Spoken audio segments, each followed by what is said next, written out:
atmanni sayyona angamo ulubbe yunnan sawom agagena fitto gagabba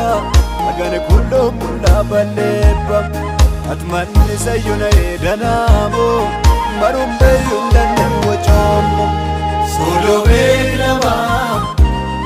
tusukimuwa igibitana kambeka kemalgokuwa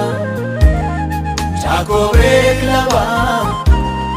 tusukimuwa chalintana kambeka kemalgokuwa